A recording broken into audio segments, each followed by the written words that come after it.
Deuxième œuvre dans la foi. C'est une vie de sanctification. Vous savez, quand quelqu'un s'est converti, il ne peut pas se cacher. On le voit. On le sait. Parce que lui-même, c'est un témoignage. Témoignage. Ce qui manque aujourd'hui, c'est le témoignage. Dans la chrétienté, le témoignage manque. On le voit. Parce qu'il y a des changements dans sa vie. Par exemple, les Thessaloniciens. Tous les gens de la Grèce se sont étonnés. Ils ont dit qu'est-ce que c'est? Ces Thessaloniciens. Parce qu'ils ont dit qu'ils étaient maintenant différents de ceux qu'ils étaient avant. Ils ont vu comment les Thessaloniciens commençaient à vivre. Les gens de la Macédonie et les gens d'Achaïe ont commencé à témoigner pour les Thessaloniciens. Ils étaient devenus des modèles, des croyants et de l'Achaïe et de la Macédoine. Parce qu'ils avaient témoigné. Ils vivaient une vie de sanctification, une vie de sainteté. Ils avaient un comportement digne. Un témoignage. C'est ça qui est-ce que je peux vous dire ce matin? Le premier message du chrétien, c'est sa vie. Un chrétien sans témoignage est pire que païen. Tu ne peux pas avoir un bon témoignage si tu n'es pas véritablement converti. Tu n'es pas avoir un témoignage si tu n'es pas vraiment fait une expérience personnelle avec le Seigneur Jésus. Le témoignage. Et je m'en vais vous dire la deuxième œuvre dans la foi. C'est une vie de sanctification. La sanctification est très importante dans la vie du chrétien.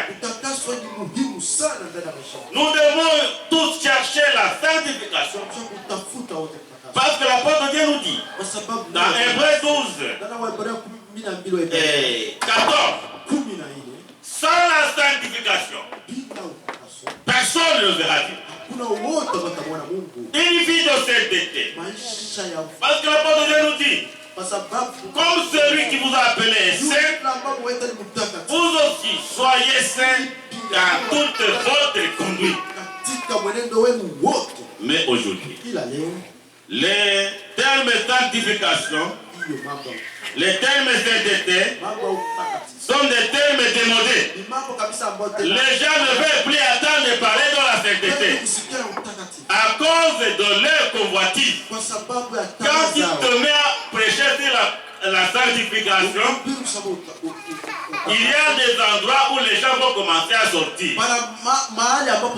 Et aujourd'hui, beaucoup de pasteurs, comment dans les prédications, il faut tout pour diminuer la parole de Dieu. Pour ne pas chasser les membres. Quand il parle de sanctification, quand il parle de péché, ils se sentent déstabilisés. Et il y a des églises où les gens commencent à sortir. Ils sortent pour aller où? Chez le diable. Chez le diable. Vraiment que Dieu est de notre monde. Quand il parle de péché, les gens commencent à critiquer le pasteur. Toi tu nous appelles des pécheurs, toi tu es qui? Est-ce que toi dois nous appeler des pécheurs? Nous ne cesserons jamais de prêcher le message de la repentance. Nous ne cesserons jamais de prêcher le message de la sanctification. Nous ne cesserons jamais de que le salaire du péché, c'est la mort. Le salaire du péché, c'est la mort. Et que le don gratuit de Dieu, c'est la vie éternelle. Tout le monde doit le savoir. Dans le Canada entier et dans tous les continents, nous devons dire aux gens, proclamer que Jésus-Christ est venu dans le monde pour sauver l'homme pécheur. Et que celui qui ne se répand pas, il va périr. C'est une vérité qui est là. Nous ne pouvons pas changer. Le salaire du péché, c'est la mort. Et ce que l'homme sème, le moissonnera. Chers bien-aimés dans le Seigneur, la sanctification. Maintenant, une vie de sanctification. Une vie de sanctification. C'est très important. Parce qu'avec la sanctification nous rapproche de Dieu. Sans la sanctification, nous ne pouvons pas même avoir une communion avec Dieu. Troisième œuvre dans la foi, ce sont les bonnes œuvres ou le fruit de la foi. Éphésiens 2 chapitre 10 nous dit, car il nous a créés en Christ pour des bonnes œuvres qu'il a créé d'avance afin que nous les accomplissions. La foi a ses fruits. La repentance a ses fruits. Par exemple, Jean-Baptiste avait dit, répentez-vous et produisez les fruits de la repentance. Oui. Prêcher la repentance dans une église comme Christ Sauveur ici, les gens ne peuvent pas comprendre. Mais la repentance est très importante. Et avec la repentance, nous nous approchons de Dieu. Avec la repentance, nous entrons. Nous entrons. Alléluia. Amen. 3 œuvres de la foi. Je vous dis qu'il ne veut pas vraiment tarder. On m'a donné 35 minutes. Eh bien, je vais respecter. Première œuvre de la foi, c'est. Quand vous dites foi. Première œuvre de la foi, c'est la repentance. Sans la repentance, tu es perdu. Et se repentir, ce n'est pas venir dans l'église avec les autres. Parce que le bois ne deviendra, dans l'eau ne deviendra jamais crocodile. Deuxième œuvre de la foi, la sanctification. La foi agit, c'est la foi agissante. Il y a là une puissance. Sans la sanctification, personne ne verra Dieu. Qui vit dans cette été. Comme celui qui vous a appelé est saint, vous devez soyez saint dans toute votre conduite. Troisièmement, les bonnes œuvres de la foi. Les bonnes œuvres de la foi ou les fruits de la foi. Alléluia. Amen. Alors je vais dire quoi? La foi est un trésor. Sachez-le.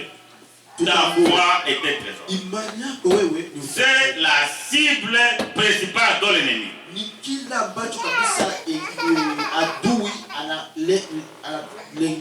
L'apôtre Paul l'appelle le bouclier. Il compare la foi au bouclier. Pour éteindre, écoutez-moi bien, pour éteindre les flèches enflammées du malin. Alléluia. Amen. Je vais te dire aujourd'hui et te révéler un secret. Que chaque fois le diable nous lance des flèches empoisonnées, les flèches empoisonnées et les flèches qui sont enflammées. Alors nous utilisons notre bouclier appelé foi pour les éteindre. Alors des fois le diable est très rusé. Il va espionner et voir où se trouve la faille. Alors c'est là où il va viser. Et la flèche empoisonnée va t'atteindre. Et va t'abattre. Et va te terrasser. Ces flèches sont de plusieurs sortes. Il y a les flèches du doute. Il y a les flèches de l'incrédulité. Il y a les flèches de la jalousie. Il y a les flèches de la colère. Ils sont de plusieurs sortes. Et souvent, nous permettons au diable de nous infiltrer. Il nous infiltre. Et quand le diable t'a déjà infiltré, il va te causer des problèmes. Quelquefois, tu ne peux pas comprendre. Et nous infiltre comment? Par exemple, entre la mère et l'enfant. Moi, j'ai de la peine. Souvent, quand moins de choses, un enfant fait moins de bêtises, la maman l'insulte. Le papa l'insulte. C'est chrétien ça? Je voudrais ce matin vous exhorter. C'est une flèche que le mot a déjà lancée. Cette colère excessive qui te pousse à insulter ton enfant, je vais te dire, si Jésus pourrait venir à ce moment-là, après avoir insulté ton enfant, il va aller au ciel. Il va aller au ciel. Je vais poser la question aux parents. Qui n'insulte pas son enfant.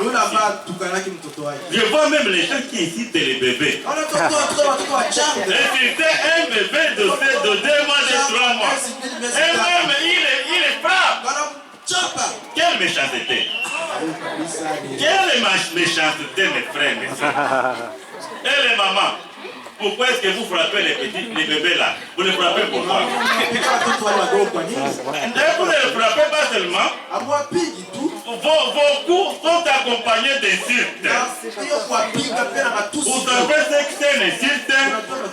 C'est une malédiction. Vous maudissez votre enfant sans le savoir. Oh vraiment, je ne sais pas comment je me parle. Mais je vais terminer.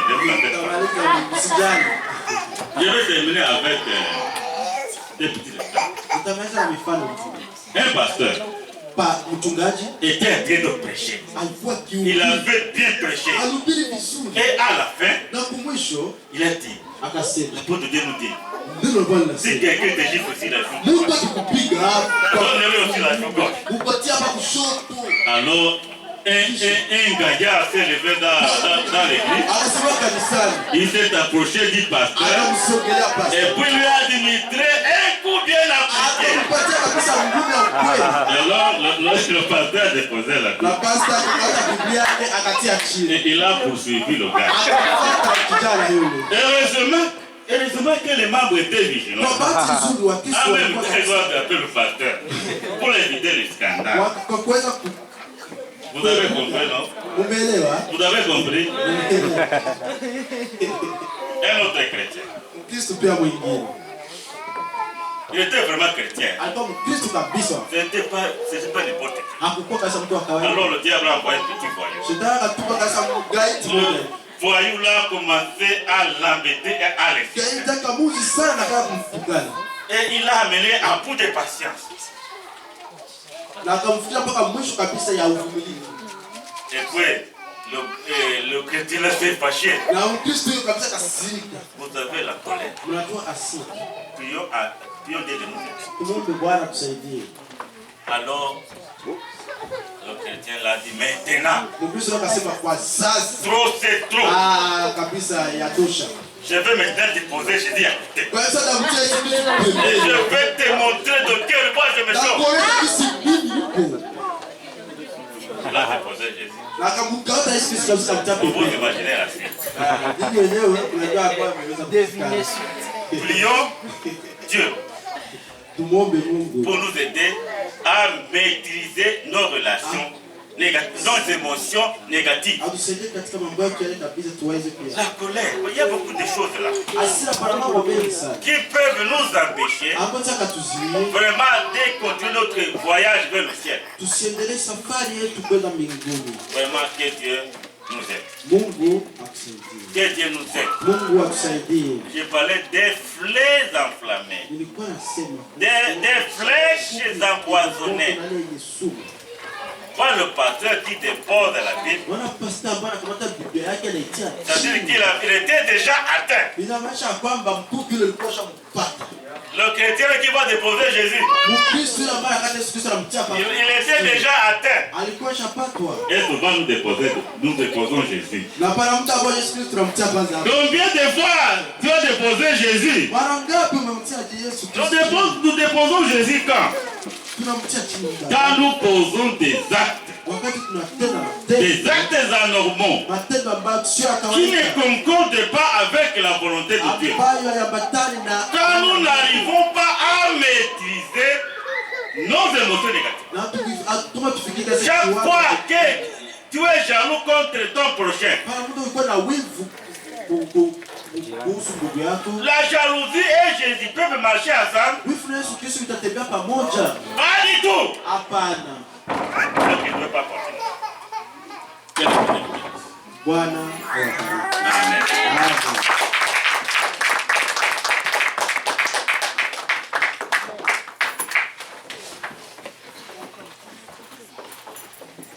Bwana Yesu asifiwe. Amen.